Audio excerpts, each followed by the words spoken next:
In today's video, we're going to be going over how you can set up your very first campaign on SmartLead step by step and get it to the point where we're able to launch it, right? So my name's Harry, I'm a B2B lead gen agency owner, company called Acquired, and this is how we book all of our sales calls, right? So we currently book around 100 to 150 sales calls a month, and we do it with this exact system that we use on SmartLead.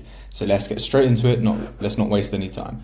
So first thing what we want to do is we want to define the market for our offer. For example, say we're selling SEO, right? We want to define the market who we're selling SEO to. This is really, really important because literally everything else stems from this. It determines how you're going to build your lead list, define the email addresses. It determines how you're going to write your email copy to actually reach out to prospects. So you need to get really defined with the market for your offer. You can't just have a shotgun spread approach to absolutely everyone in the world. You need to get defined on one specific market. So before you even start creating your smart lead campaign, you need to define your market. For this example, let's just pretend it's construction companies and we want to target the owners, right? What we then want to do is build our lead list. The way that we do this is using Apollo.io. For the most part, this is probably the best place to get started. Once you've got to speed with cold email and you've started launching your first few campaigns, then you can go into more comprehensive tools like Clay. But to start, I recommend using Apollo. So if we go straight into Apollo, you can see that in the search button here, you've got the ability to basically build the criteria of leads that you want to target. For this example, as I mentioned, we'll go for construction company owners. So we'll put in CEO, owner, and founder into the job title section. Nice and easy. And then what I can do is put in the industry and keywords, I can type in construction, right? If you wanted to target something else like marketing and advertising agencies, you could also put that in there and so on and so forth. You can also put in some details about the size of companies we want to reach out to. Let's say we want to reach out to companies between 50 and 100 in size and companies based in, let's say, the UK. Let's see. Cool. So for all that criteria, we've got 356 CEOs, owners and founders of construction companies in the UK between 50 and 100 in size. So that's very specific, right? You could open that up a little bit. But that's the very first thing you want to do, right? You want to build your list. Next thing you want to do after that is you want to verify your lead list. So to export your lead list, you can either download it straight away from Apollo and just select all of the people here and then export it. Or if it's a much bigger list, say for example, you've got, I don't know, let's take this out and let's say we've got thousands. Let's say we've got 10,000, right? You wouldn't actually want to export this from Apollo because it's just a bit too expensive. What you can do is use a tool like Drop Leads that will save you 70% on Apollo. And you can see that if you go to here, you can just basically put in your name, your email, your Apollo search URL, which is really nice and easy. Just copy and paste this into here. Select the amount of leads you want. Let's say for this example, it's 10,000. You can see that the price is $150 for 10,000 leads instead of something like $500-600 if you do it straight from Apollo, right? So that can really help you. But let's say for this example, we want to download straight from Apollo. I'm just going to select first page, 25. What you want to do is hit this button, export, and let's export all email addresses, okay? Because once you've exported all those email addresses, we can then upload them into our verification tool. So let me just download these.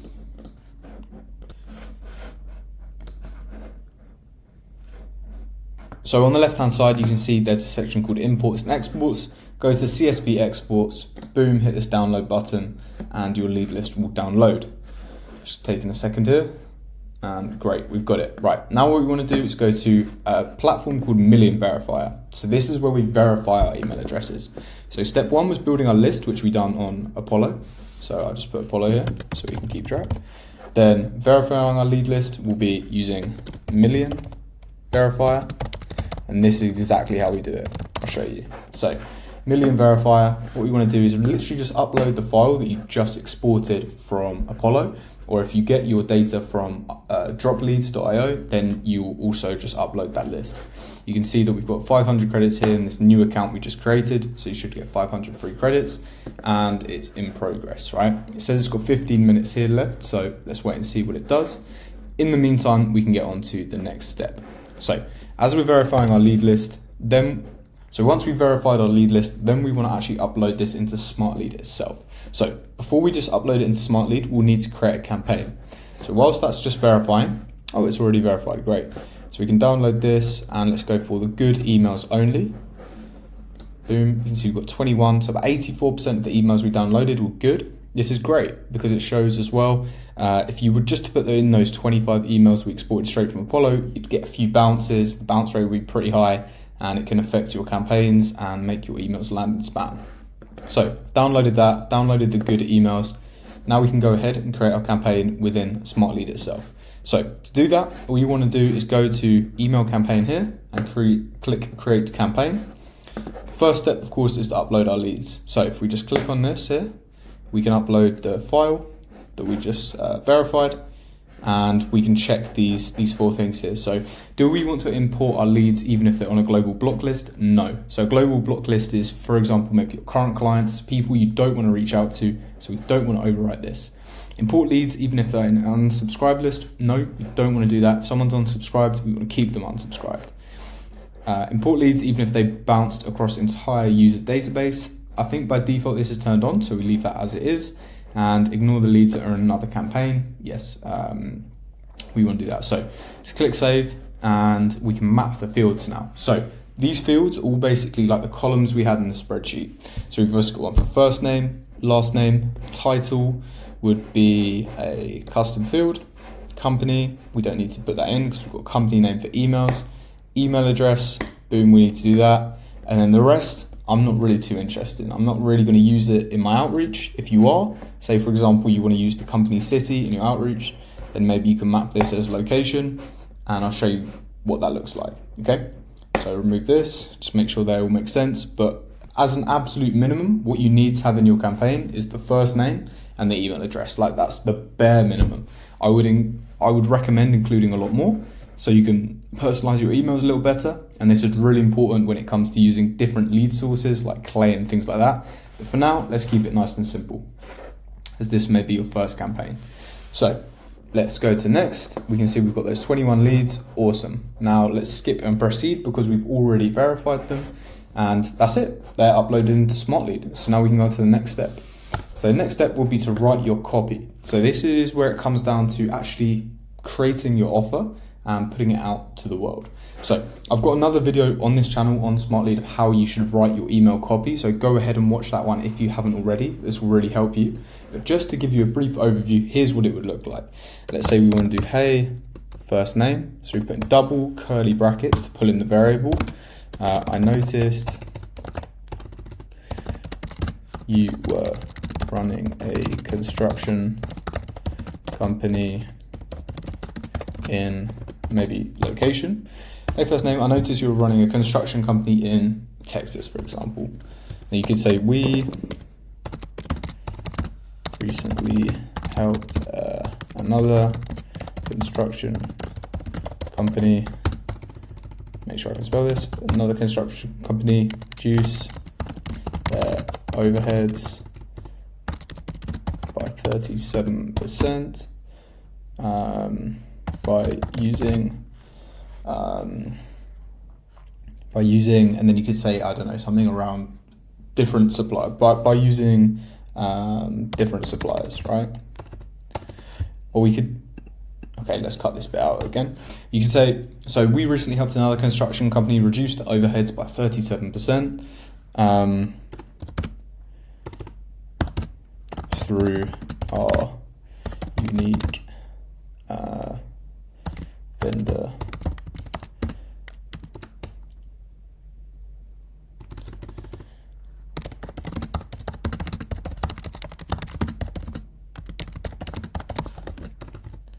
So as a really, really basic script, you could put something like, hey name, notice you're running a construction company in location. Let's make sure we've actually pulled that in. Just want to make sure that's worked.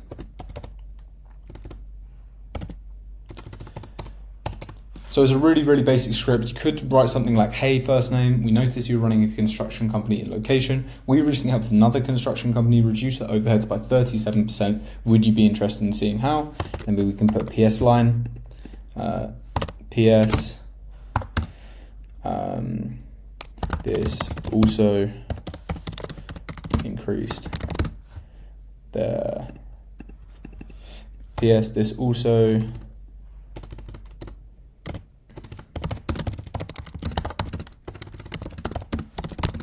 on more.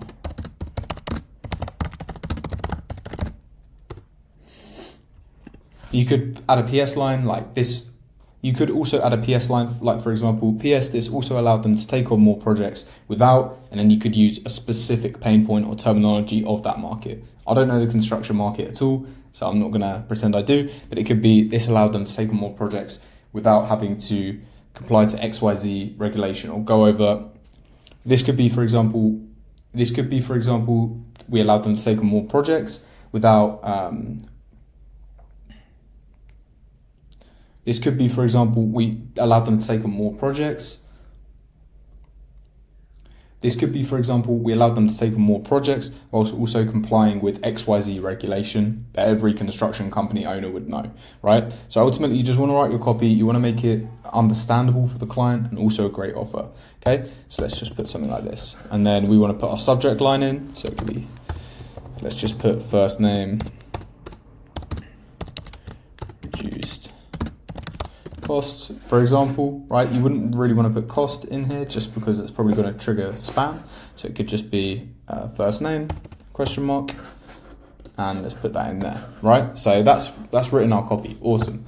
Now what we're going to do is add Spintax. Awesome. We just wrote our copy. So the next thing we want to do is add our Spintax and check for spam words. So way that we do this, you can see this is pretty plain right now, right? It's just hey, first name, and it's a very, very basic text. So what you'd want to start doing is adding in Spintax to your message. This basically makes it much harder for the email service providers like Gmail, Outlook, etc. to pick up that your email is a cold email that's being sent at a high volume. So what you'd want to do is put in one curly brackets and then a line here, another variation of that word. So you could put hey, hi. This means every single time you send an email, every other email will be swapping with the word. So it could be hey name, hi name, and it just basically means that the email is less templated to the service. This basically means that the email is less likely to be picked up by spam. Okay, so you could put, once again, noticed, and you could swap this out with saw. So I noticed, I saw you were running a construction company, and you could swap this out with maybe firm. You don't just have to do two, you can add more. So you could put business as well. Right, if you're not sure on this, if you're not sure on what you can Spintax, I recommend just copy and pasting this into ChatGPT and just saying add as much Spintax as you want, and then also obviously check it makes sense for all of the variations, but adding your Spintax will really help.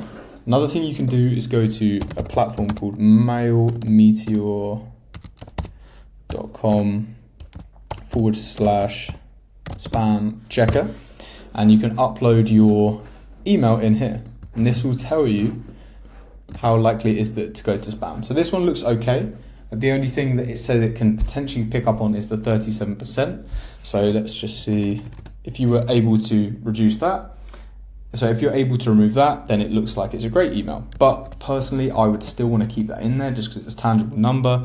It makes it more relatable for the business owner, and they actually get a sense of how much it can help them. So use it to your own sort of degree. But if you're going to put in stuff like, let's just say guarantee, cost, price, free, right?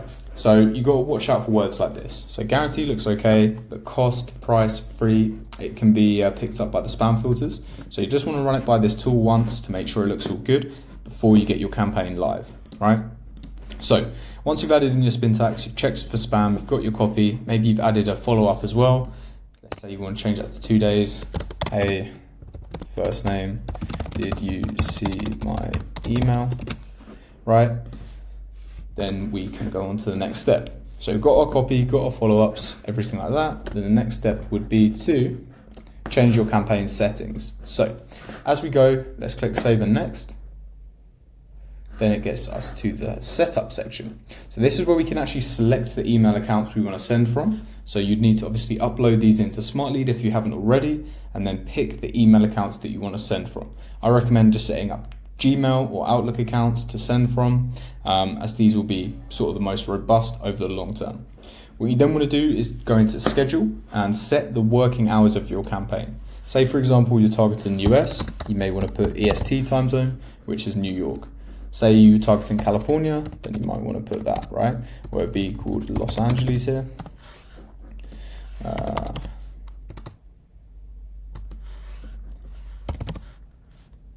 Say you're targeting California, then you'd want to pick their time zone as well, right? Same for Australia maybe, right? You can put that in. So basically just pick the time zone of the area that you're targeting. And once again, that comes down to point number one, to be specific about the market. If you're targeting everyone globally, then it may not be as effective as going for specific locations. So pick your time zone.